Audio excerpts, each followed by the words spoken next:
and Caroline. If the crew on board can be of any assistance throughout today's tour, do not hesitate to ask. As you may have been aware as you were boarding the boats, downstairs we do have a fully stocked bar. On board, serve an array of hot and cold drinks, light refreshments, alcoholic beverages, and on a hot sunny day like today, we even have ice creams on board.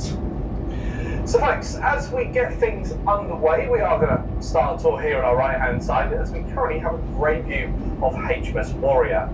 Now the Warrior herself, she was built back in 1859, but commissioned into the Royal Navy in 1860.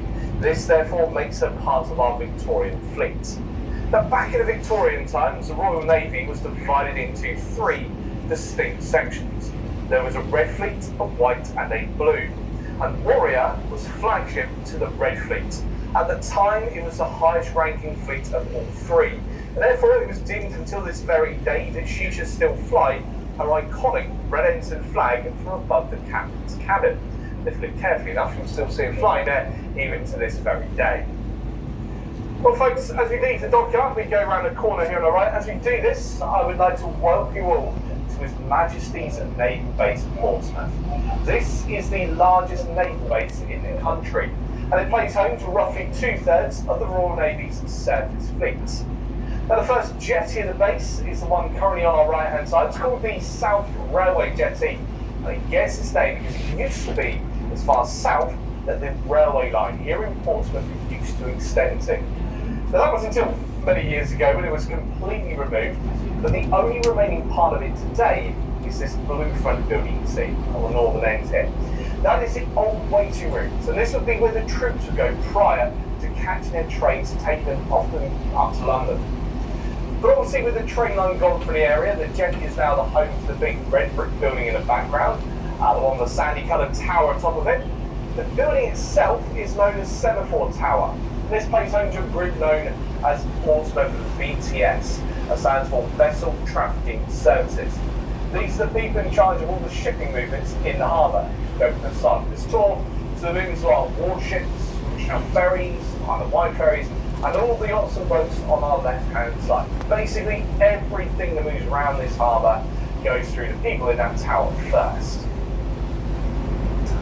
Right, as we move along, we go past a slight gap in the keel, we now head across to Victory Jetty.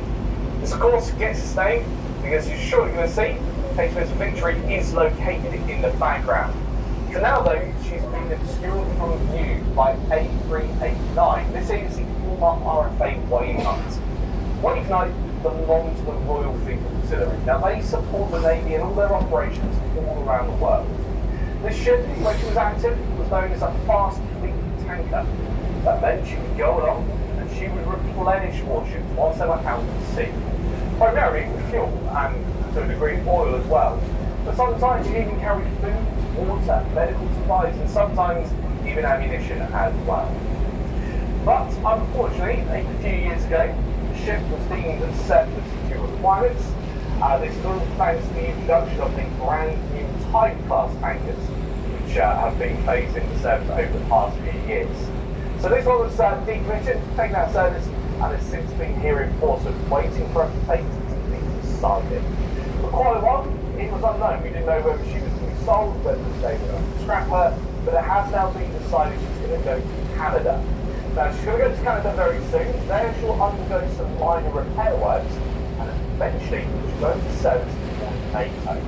So that's a long-term plan for Wave Knight.